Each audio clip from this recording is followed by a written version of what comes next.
In God the believer shall trust. In other words, if you're a believer, you must trust that God will take care of you. God guarantees it for you. And if something appears to be bad, you must know there's some good reason for it. 52. Say, you can only expect for us one of two good things in war, victory or martyrdom. Why do we expect for you condemnation from God and retribution from Him at our hands or at our hands? Therefore wait, and we will wait along with you. Say, spend willingly or unwillingly, nothing will be accepted from you, for you are evil people. Rejectors of God's messenger observed the Salat prayers. What prevented the acceptance of their spending is that they disbelieved in God and His messenger, and when they observed the contact prayers, Salat, they observed them lazily, and when they gave to charity, they did so grudgingly. This is an important verse you should remember. It's 954, remember it. When the people tell you that they think that life began with Muhammad, they think there was no Salat before the Prophet Muhammad. You should tell them, remind them of this verse. These are people who rejected the Prophet. They disbelieved in God, but they were doing the 5 contact prayers. The word Salat is very specific, because Salat existed before the Prophet. Just at the time, they had been corrupted by idol worship.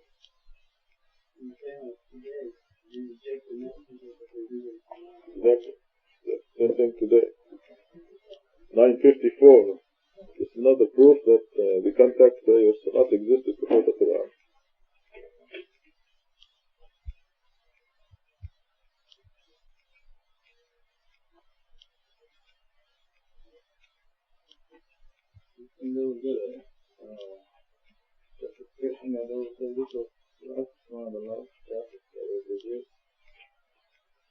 Yes, this is a good point, because this verse was revealed probably less than a year before the Prophet's death. And this is my chance to give Mary Vash a public apology Surah, because I misunderstood her question yesterday.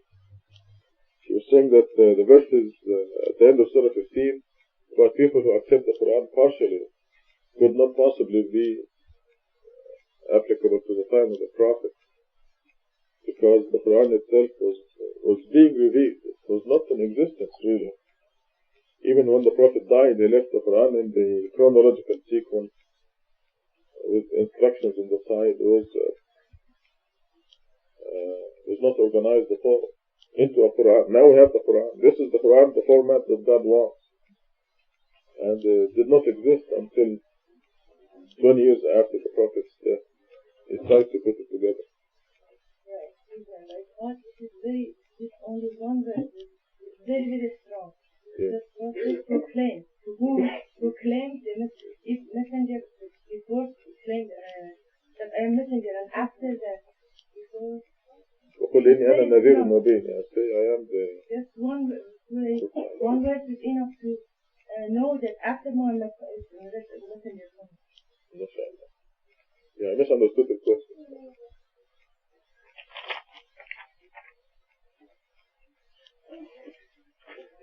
196 at the top, 55 says, do not be impressed by their money or their children. God turns these into means of retribution for them in this life, and their souls depart while they are disbelievers. This is a common thing that you may come across. Hey, look at those people, they are not believers, but they are happy and rich and this and that. But they're not happy. You have to take that word out. Because God says He will cause the money and the children to be the source of misery for them.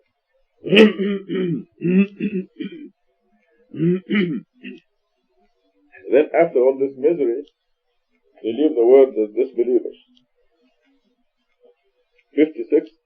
They swear by God that they belong with you while they do not belong with you. They are divisive people. They will create division. They will create confusion. Because the statements that come out of their mouths reflect disbelief. If they could find any refuge or caves or a hiding place, they would go to it rushing. Some of them criticize your distribution of the charities.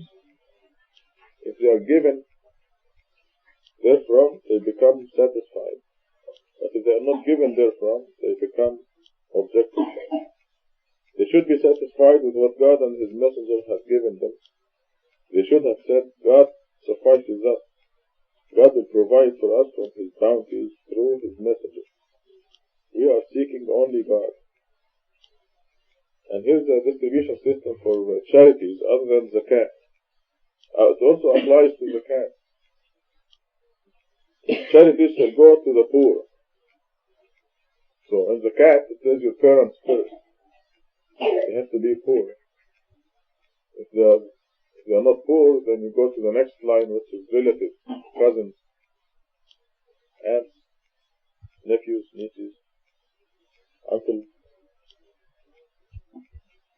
60 charities shall go to the poor, the needy, the workers who collect them, the new converts, to free the slaves, to those burdened by sudden expenses.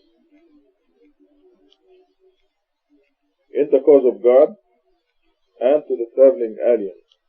Such is God's commandment. God is omniscient, most wise.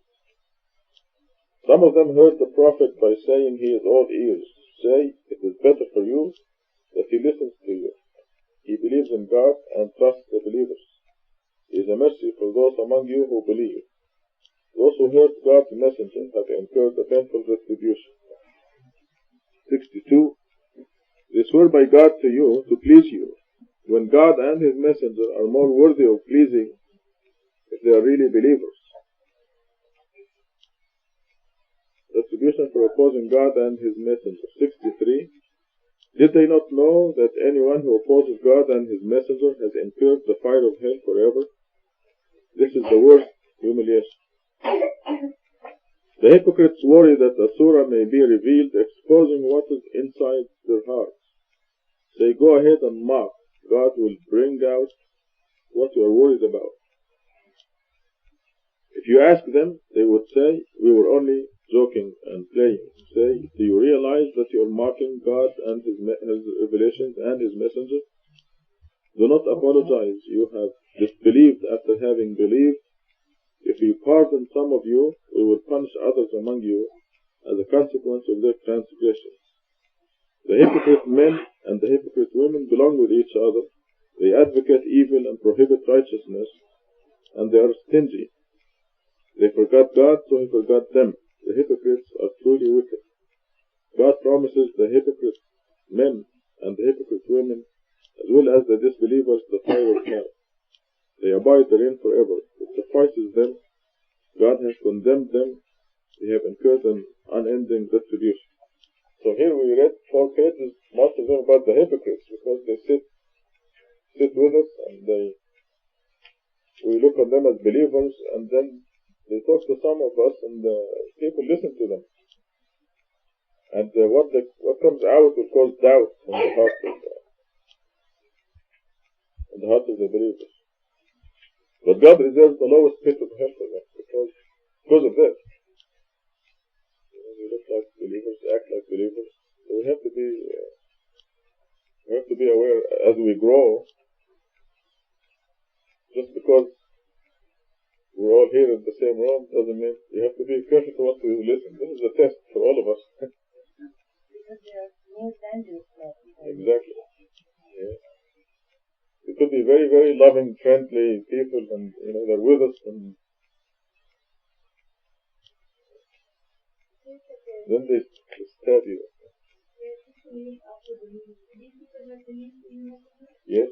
In fact, we have many examples of this. So people who were with us and very strong, who became very close and very friendly, but now we know they are not believers.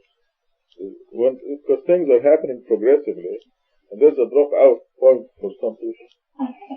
So even though they believe, when the messengership point came, for example, they couldn't take it.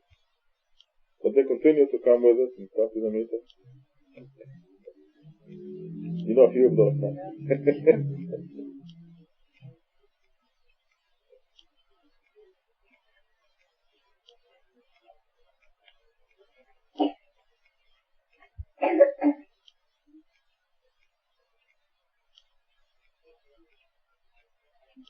Okay, we'll have 5 minutes of discussion. And then the class start with the immediate relatives, parents, and charity is another. No, charity is something that's on the spot. Expert comes and destroys San Francisco, and the people in the street hungry, and you don't even know the names. You help them. That one is unlimited. Right. Of course, it's limited by your means and by not being too extravagant. Go ahead. If you have a cousin or something like that poor and but very just greedy, arrogant, all that, and then there's an orphan that is greedy and needs it even more. You still give it to the cousin to your mother? Yes, you get to the relative first. Unless he's fighting you. He's just disbelieving, he has made a decision, he doesn't know, but he's not fighting you actively, then you have to give the zakat to the relative first. God said, yeah.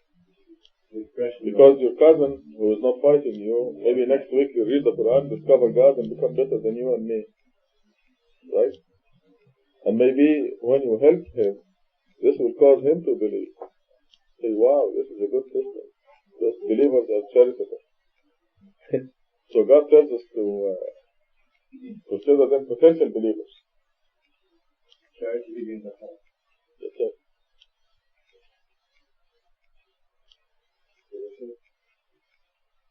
The people who, like, I think everybody is going to get a message.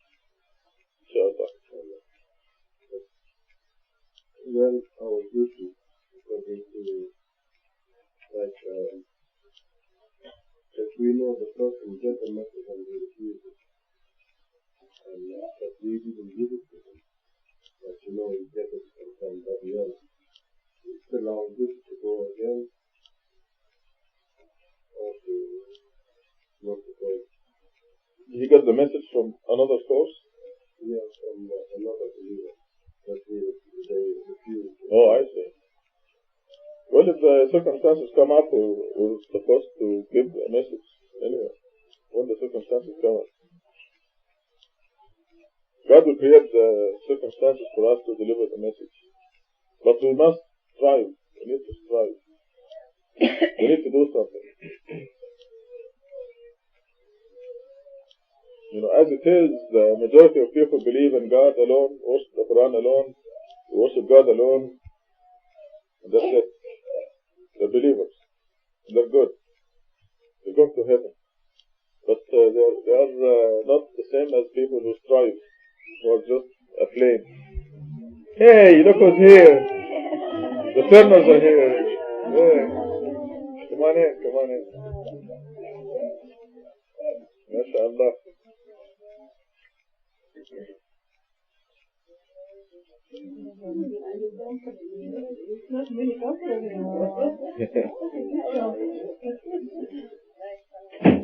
You left the Umniya home.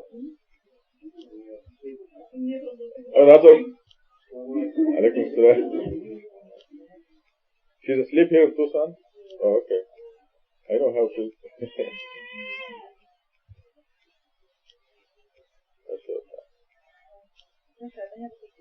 My sister asked me for because No.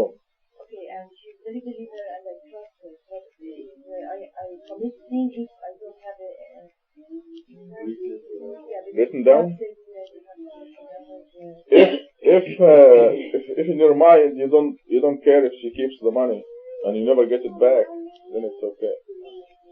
But if you want it to be repaid, God tells us to write it down so you don't forget how much you gave her and she doesn't forget how much you borrowed. If she doesn't care. But if you don't care, if she ever pays it, then it's okay. This you write it down if you expect it to be paid back. Because I'm telling you, you'll forget. You may give her $500 and then after a month, you'll be absolutely positive that you give her 1,000.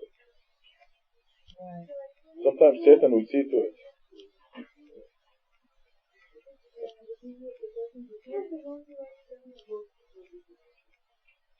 Well, the person who's giving the loan is in control. So it is the person, right? But the person who's taking the loan is the one who dictates the terms, who writes down the receipt. I received $500 from Roxana, and I promised to pay it $50 a month starting in February, and finish the payment at certain date. So this is when God gives us the details as to what to write, because it'll be written in the hand of the borrower, and then you have two witnesses. This way, there'll be no confusion at all. SubhanAllah. When this came down in an age where there were no accountants.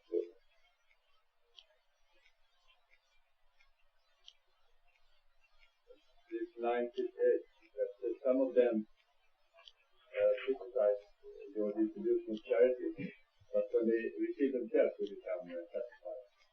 This we have seen in Sweden, people who object to the taxes, but then they try to get out as much as possible from the public sector, so the taxes just go up and up.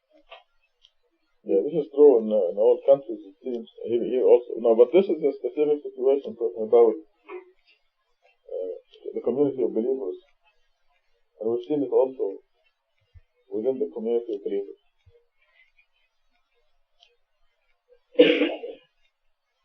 We are living the Quran. So what is your first question, Naim? How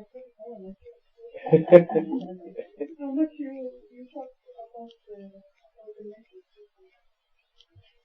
As much as you can. We're talking about believers who believe in God, the hereafter, follow the Quran alone and worship God alone, but that's the extent of it. They're good people, they're going to heaven, but they're not at the same rank as far as God is concerned, like the people who strive. But when it starts to be like angry, right.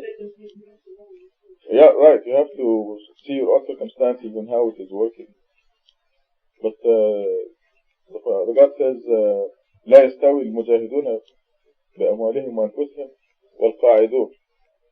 فضل الله المجاهدين بأموالهم وأنفسهم على القاعدين درجة. God raises strivers.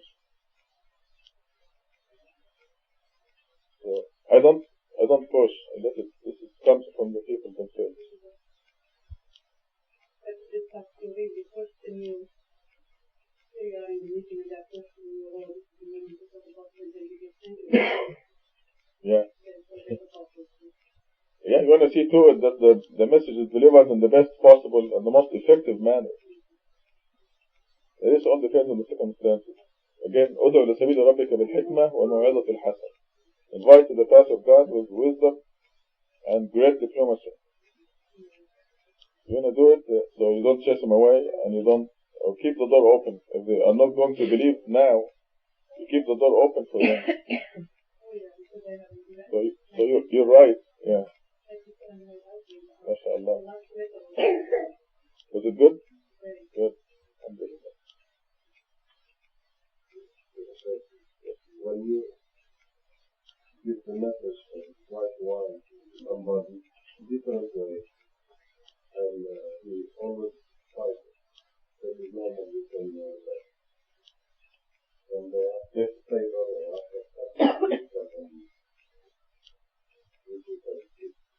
forget it. Yeah. It happened to a gentleman who did business with him, and I told him all the documentation, and he fights it. Yeah. And he asked me to talk to him during the academy. Nope. Very good.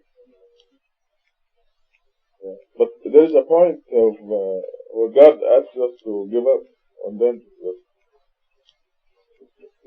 there's a question in Surah 13 says, is it not time for the believers to give up on the disbelievers and realize that God guides whomever He will?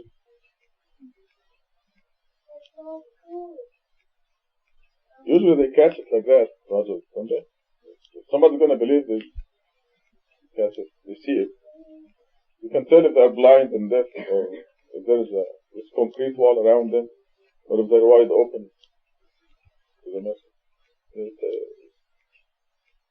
I don't know. I think it's been rare to see somebody who is completely blocked and then all of a sudden they could see.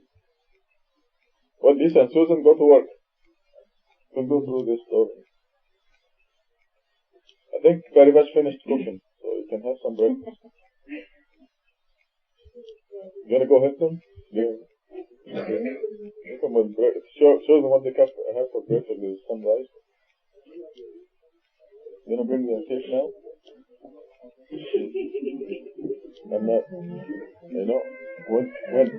No? Yeah? Good time. Okay, wait. Stay where you are. Stay. Just 1 minute. Lisa and Susan have to go to work soon, so. Just wait a minute. And maybe just Hurry up. Is it the same tape? Yeah, Is it going over and over? No, it's another more clip.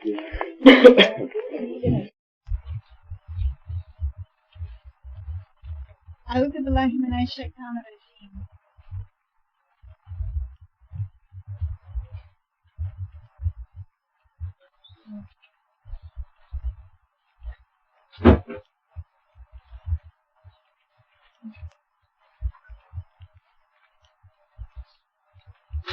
Bismillah ar-Rahman ar-Rahim. As Rashad said, we're starting with verse 75. Just come in. In Surah 56, verse 75.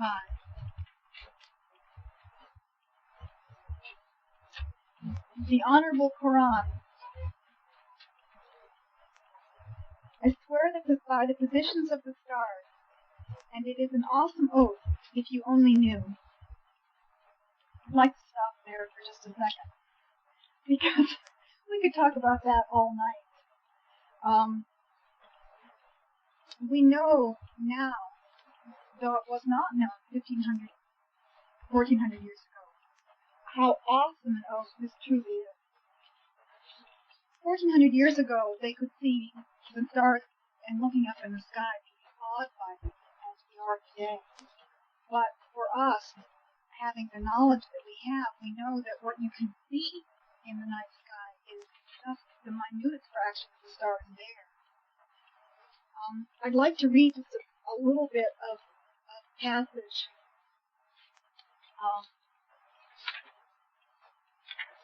talking about how big our galaxy and the universe really is.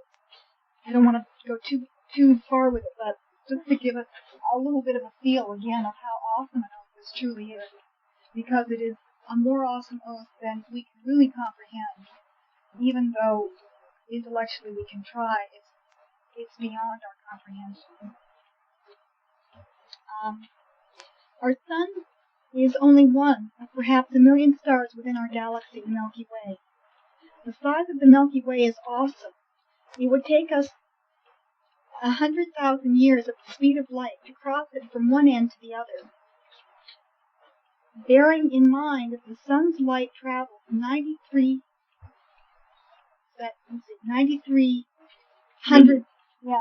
million miles in 4 minutes, we can appreciate the vastness of the Milky Way.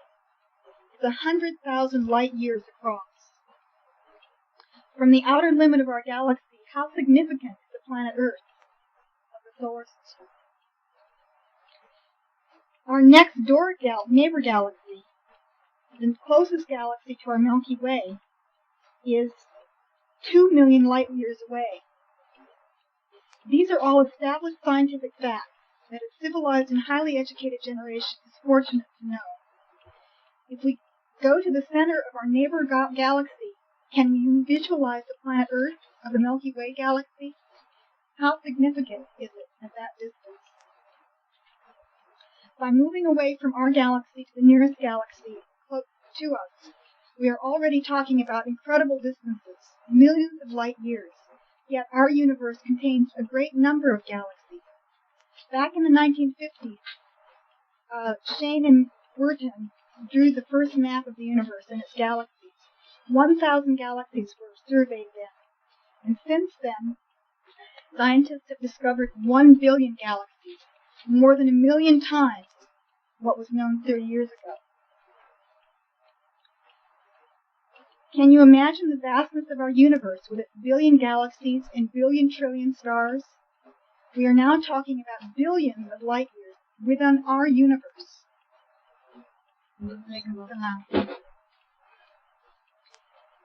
Have you lost track of our planet Earth? How significant is our planet Earth?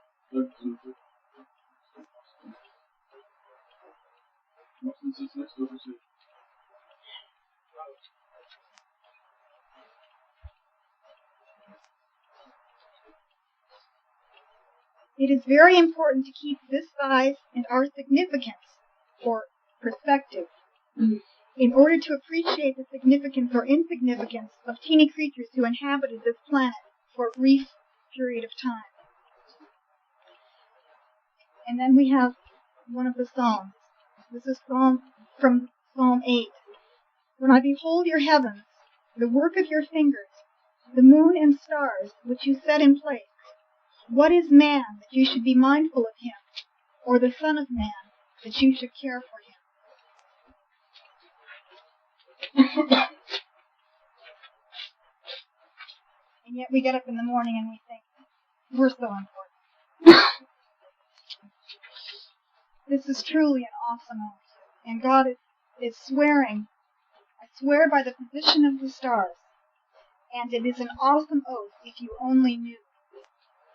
This is an honorable Quran in a perfectly preserved book. None can touch it except the righteous. It is a revelation from the Lord of the universe. We have in our hands the only thing that we need. God has blessed us with this incredible blessing. This is our roadmap back to God. And we know that it is an honorable Quran, and it has been perfectly preserved. We in this mosque know that better than any people on earth. We've been incredibly blessed, incredibly blessed. The miracles continue to come, flooding us, absolutely flooding us, showing with no uncertainty, in no uncertain terms, that this book is perfectly preserved, and that not only is it perfectly preserved, but it is so incredibly coded that there is no way that any human being could have even approached to the slightest degree approached writing even one word. It's beyond awesome, truly, for me. And we know now also that none can touch it except the righteous. What does that mean? I mean, that doesn't mean physically touch it, but it means that no one can get from this Quran unless they are righteous, unless they are truly seeking God. And beyond that, and more importantly for us at this point, we know that no one could discover this miracle without being righteous. There is no way. This miracle is as awesome as anything we can imagine. God has already sworn by the position of the stars that this Quran is honorable and it is perfectly preserved. And it's overwhelming. It's absolutely overwhelming. So we know, first of all, we know that this Quran has been preserved, but we also are given very clearly, the strongest of proofs that the discoverer of this code is indeed righteous, which is something that, of course, we will all hear otherwise, because that's the way Satan works. That's the way we all get it right. But we know very clearly that the miracle and the revelation itself had to have come from God. There is no way. There's no way we could have made it up, or could have been tricked from God. That anyone could have tricked God to discover the miracle any more than they could have tricked God to be the prophet whom revelation is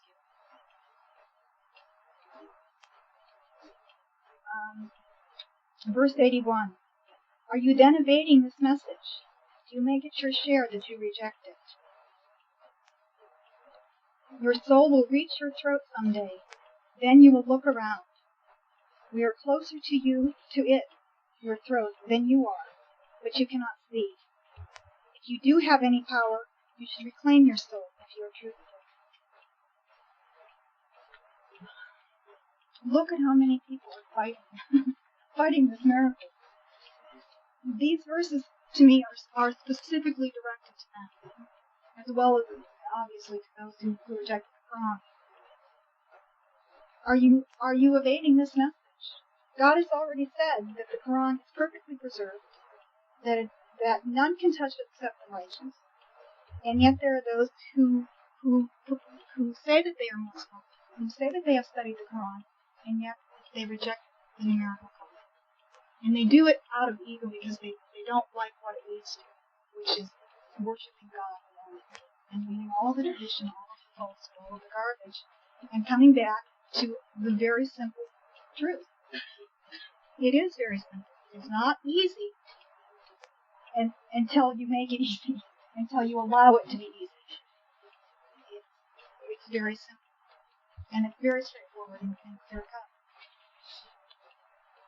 Those who are evading this message, and that's truly what it is. I mean, anyone who reads this Quran, have to evade it or follow it. If you follow it, there's no way you can follow the Hadith and Sunnah. There's no way you can accept all of the other garbage if you're following the Quran. So if you're reading it and you're still following the Hadith and Sunnah, you are evading the Quran.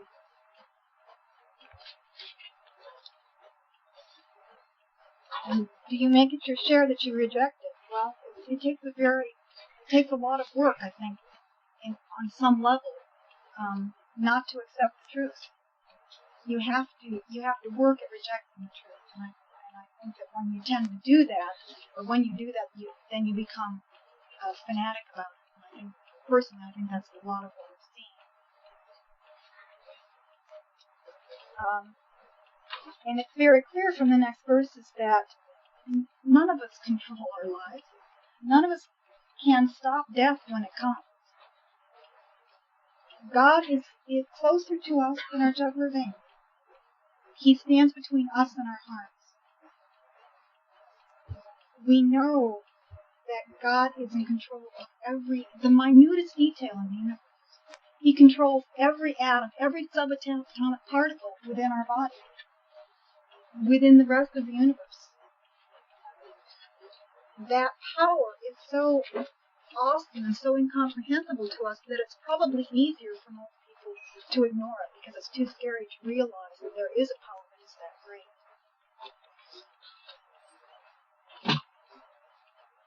And yet, we're here to come back to that realization.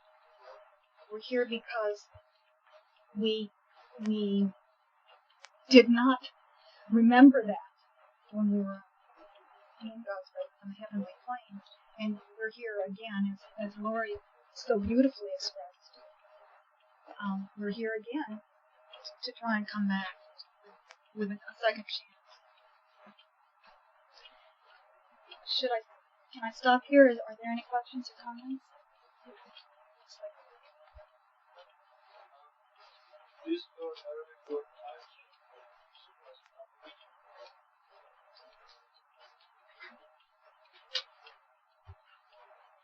Oh, I'm sorry, I don't know when the Arabic has doesn't mean not sure. I'm sorry, thank you. Excuse me. The footnote. The Quran is by no means a regular book. Only the sincere seekers of the truth will be allowed to understand it. See 4144. The insincere will be prevented from acquiring any knowledge from the Quran. In fact, those who are prevented by God from learning the Quran claim that this verse means that no one can physically touch the Quran unless he satisfies certain ablution requirements. Obviously, this distortion is a clever satanic plot to prevent people from studying God's message to them. Our salvation is in reading, studying, and heeding the Quran. It's not really touch. The English word for the Arabic word does not mean touch. So we have to find another word. still in English, you could say that means that nobody can derive anything out of the Quran unless that's sincere. But in Arabic, the word is yamas. It is different from yalmas. Yalmas is the physical touch. Yamas is touch, and this means that they cannot derive, understand anything from its letters, you see. Because your teacher is God. When you read this book, you're directly being taught by God. As we read in Surah 55, not a regular book. This is why you read it over and over 1,000 times, and you still find new things every time. Unlike a novel, you read a novel and that's it, throw it away, you don't see it again. So, because every time you look at it, God gives you new information. This is in verse 77, the Quran in Arabic is described as Kareem. In other places, it's called Quran Azim. And in Surah 50, it's described as Quran Majid, glorious, Azim, great, Kareem, honorable. So all these are actually attributes of God Himself. And this is awesome. To describe the Quran with the same names of God: Azim, Majid, Kareem. It tells you how great this book is. Your salvation is in this book. And we're really fortunate to be studying it every week. And the Quran study. Hopefully you're reading it every day, at least one verse every day. Make it the duty upon yourself. Because it's a tremendous blessing. None can touch it except the righteous. And we have an international observation to prove this in the miracle of Quran that is coming out of this month. That it is a miracle that is like the Quran, ranges from the very simple to the very complex. Yet nobody was allowed to make any discovery in this miracle except those who are connected with us, connected with believers, only believers who believe like we do. They believe in worshiping God alone and upholding the word of God alone. Just look at the people who made discoveries. I want to pass this around. Let's do it very fast. Just take one and pass it on to the next one. This is a summary of the miracle in one page. And when you look on the back, under other features of the miracle, you see that the first verse is 19 letters. The number of surahs is 114, 19 times 6. Is this simple enough? The first verse is 19 letters. The number of surahs is a multiple of 19. Very simple. The first revelation was 19 words. The last revelation, 19 words. These are famous first revelation and famous last revelation. And these are very simple. They don't require a computer. But not a single person outside the fold of believers was allowed to touch it. It's a monopoly. You look at the people who made major discoveries: Abdullah, Mahmoud, Ihsan, Lisa, many others. Firuz, Ismail. These are the people that we know. And they're all people who firmly believe like we do. And for a long time I was surprised. Why doesn't anybody else find these things? Because I needed some support. It's very simple. When you look at the back, you see how simple it is. From the missing Bismillah to the extra Bismillah, 19 surahs. Is this difficult? I mean, the consistency and the repetition of the number 19 is so simple. Yet, nobody, there are a billion Muslims in the world, but none of them was allowed to find these very simple facts unless they have heard the Quran alone. They believed in Hadith and Sunnah and they mentioned other names in their prayer. They are not permitted to touch it. This is verse 77. By the way, on the front you see a very complex miracle. In the circle, this was no longer the biggest number in the world because this is already obsolete. Abdullah, on his birthday yesterday, made it obsolete. In this circle, the number begins with the first verse in the Quran, 1. So if you look on the left, there's an asterisk on the left side of the circle. And you see, right, we start by 1, 2, 3, 4, 5, 6, 7. These are the verses of the first surah. 7 verses. Followed by the total number of verses in the surah, which is 7.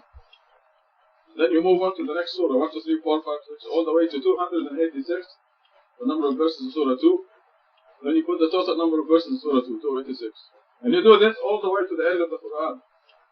When you get to the end of the Quran, if you look on the right side, you see this big arrow that says total number of verses in the Quran. You put that. Now you have a very long number that is, I like it in the metric system, it's 1 kilometer long.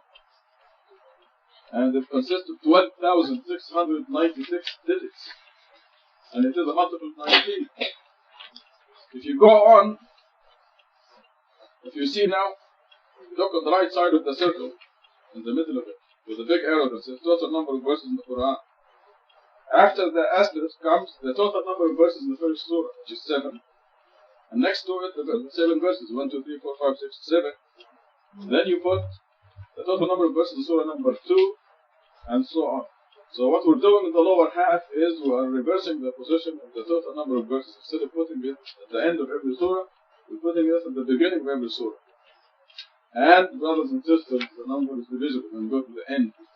So now, this is a circle. When you connect the two numbers, you have what was, until yesterday, the day before yesterday, the longest number in the world, 25,388 digits. And that's a multiple of 19. Now, what Abdullah did to make this number obsolete, he added the number of every surah. Okay, let's go now to the asterisk on the left side of the circle. It begins with the numbers of the verses of the first surah, 1, 2, 3, 4, 5, 6, 7. Followed by the total number of verses in this surah, which is 7. Now between the two sevens there, he put the number of the surah, 1. And he did this with every surah, and you guessed it, the number is still divisible. It's not incredible. And there's more. If you put the number of the surah at the beginning, or at the end, or in the middle, it's still divisible. So this would be, in the Ramadan issue, the Muslim perspective, you're going to get more details. So now, I don't know how many digits there are from the first surah to the last surah. The numbers, 1, 2, 3, 4, you count the digits? 1, 1, 4. And the surah 1, surah 2, surah 3, surah 4, all the way to surah 1, 1, 4. You know how many digits?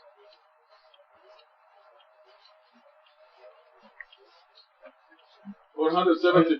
You add that.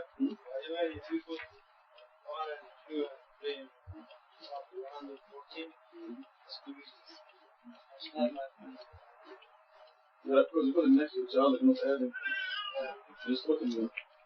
Okay, there's a by the way miracle. You know, 1, 2, 3, 4. All the way to the end of the Quran, 1, 1, 4. And you put the digits next to each other. 474 digits, and it's a multiple of 19.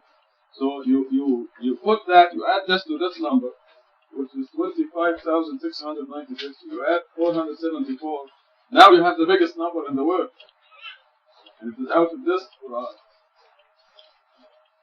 2, 4, 25, 388 plus 4, 7. So it's about 25,800 numbers, digits. And that is divisible. In the middle, meaning between the last verse and the total number of verses. If you look on the left side of the circle, you see the asterisk, and above it you see the number of verses in Surah Al-Fatiha number 1, 1, 2, 3, 4, 5, 6, 7, followed by the total number of verses in the Surah, which is another 7. So if you put the one between the two sevens that you see there, that's the number of the Surah. Yes.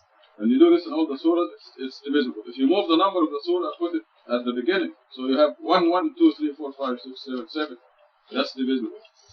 And if you put the total number of verses at the beginning, so you have 1, 7, 1, 2, 3, 4, 5, 6, 7, you still have a divisible number.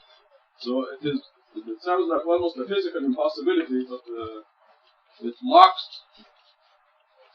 locks every verse.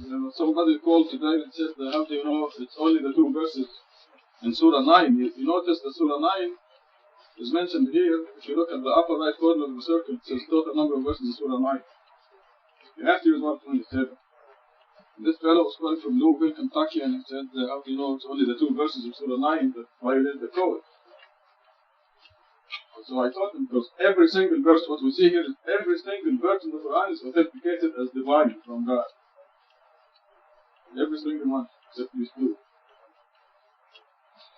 So it is fitting to mention why God swears by the position of the stars that this is a Quran Kareem. By the way, Al-Quran Al-Kareem has a numerical value that's 684 or 190. The numerical value of this, the official name of the Quran, Al-Quran Al-Kareem. Just to change the subject, make it a little bit light, but you know how they count the stars? I'm sure some of you do, but anyway, they go out in the night and take a picture of the sky.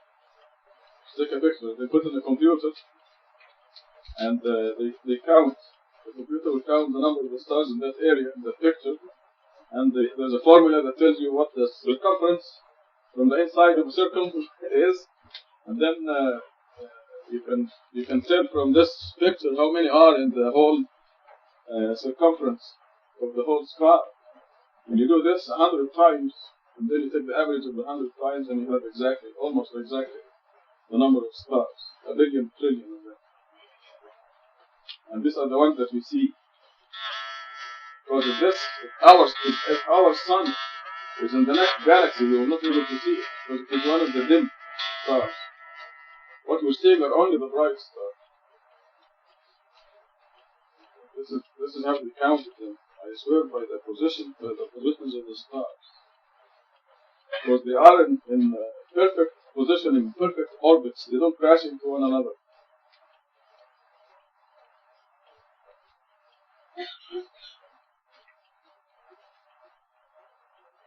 There was something else also I wanted to mention to you.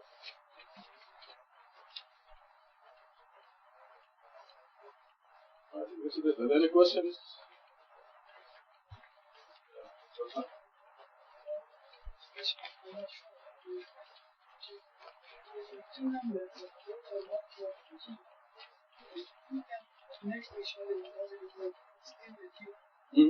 Yes. The pieces are not enough.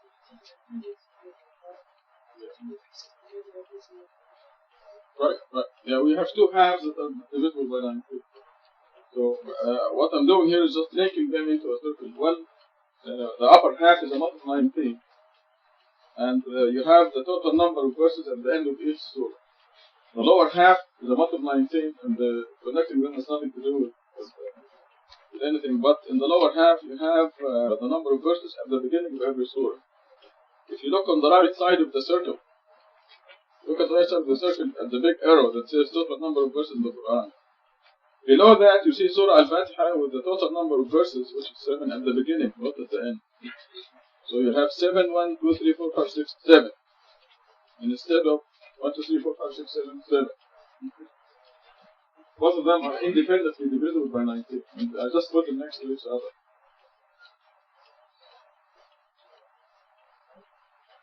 And it's because the upper half was a discovery by Feroz Karmani in Canada. And he ended up putting the total number of verses in the Quran at the end of the number. The lower half is Abdullah's discovery, and the total number of verses comes ahead of the surah. So the total number of verses in the Quran fits right there ahead of the whole Quran. This I put in a circle. This circle is now obsolete. Great, but obsolete. You have better circles than that. That's weird. Yeah. Any other questions? Okay, back to Lisa and verse number what? Verse number 88. Thereafter, if he is one close to me, then happiness, flowers, and gardens of bliss. And if he belongs with those on the right, then peace to you from those on the right. But if he is one of the rejectors, the strayers, then the abode of retribution and burning hell. This is the inevitable truth. You shall glorify the name of your Lord, the Great.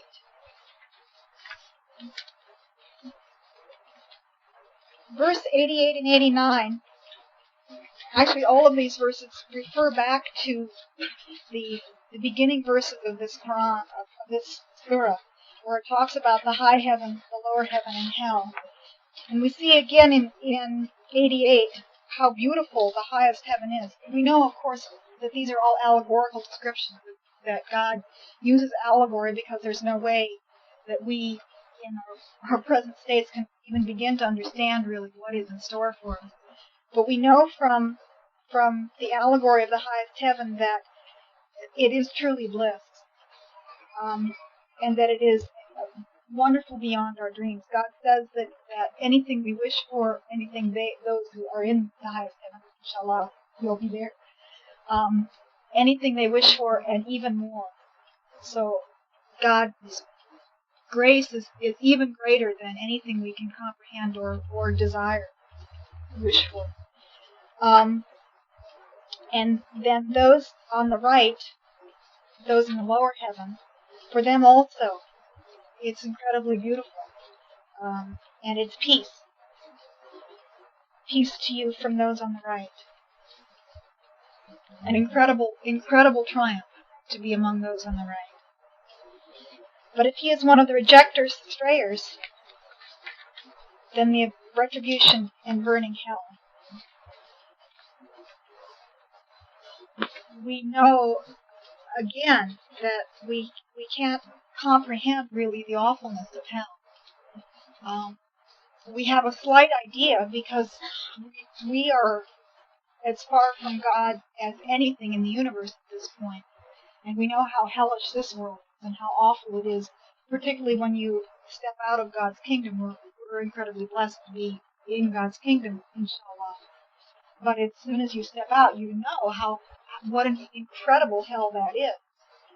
And that is nothing compared to the ultimate hell. This is the inevitable truth. You shall glorify the name of your Lord, the Great. MashaAllah.